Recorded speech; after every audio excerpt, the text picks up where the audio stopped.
முறுக்கு தாஹி பப்படி செய்யலாமா? அதுக்கு ஃபஸ்ட்டு நம்ம ஹோம்மேட் பண்ணி செஞ்சுட்டு அது கூட 3 பல்லு பூண்டு, ஒரு 4 பெப்பர், அதுக்கப்புறம் ஒரு ஸ்பூன் சுகர், அரை ஸ்பூன் சால்ட், அப்புறம் நம்ம சோப் பண்ணி வச்சுருந்தா ஒரு 5 முந்திரி போட்டு நல்லா கிரைண்ட் பண்ணி எடுத்துக்கணும். நம்மளோட ஹோம்மேட் வெஜ் மயோனைஸ் ரெடி ஆகிடுச்சு. அது கூட கேர்டில் நம்ம சுகர் போட்டு ஆட் பண்ணி தனியாக வச்சுக்கணும்.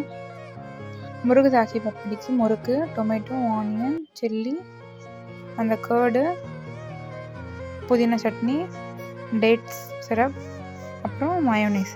இப்போ முறுக்கை ஃபுல்லாக ஸ்ப்ரெட் பண்ணி வச்சுட்டு அதுக்கு மேலே நம்ம செஞ்சு வச்சுருந்த புதினா சட்னியை ஃபுல்லாக ஸ்ப்ரெட் பண்ணிக்கணும், எல்லா முறுக்குலையும் படுற மாதிரி.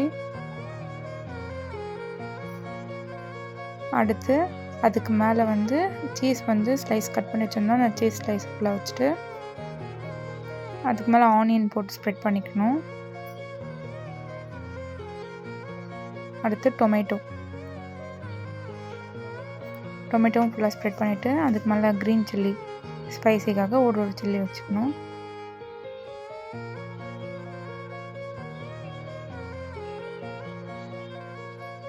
அடுத்து அதுக்கு மேலே நம்ம செஞ்சு வச்சுருந்த ஹோம்மேட் வெஜ் மயோனைஸை ஆட் பண்ணிக்கணும், எல்லாத்துலேயும் படுற மாதிரி. நெக்ஸ்ட் டேட் சிரப் நம்ம செஞ்சு வச்சதுனால அதை ஃபுல்லாத்துலேயும் ஸ்ப்ரெட் பண்ணிக்கணும். அடுத்து கேர்டை எல்லா மேலேயும் ஸ்ப்ரெட் பண்ணிக்கணும். நெக்ஸ்ட்டு நம்ம தனியாக க்யூப் சீஸையும் எல்லாத்துலேயும் ஆட் பண்ணிவிட்டு லாஸ்ட்டாக ஃபைனலாக கொரியாண்டர் லீஃப் ஸ்ப்ரெட் பண்ணிவிட்டு டேஸ்டிங் பார்த்துடலாம்.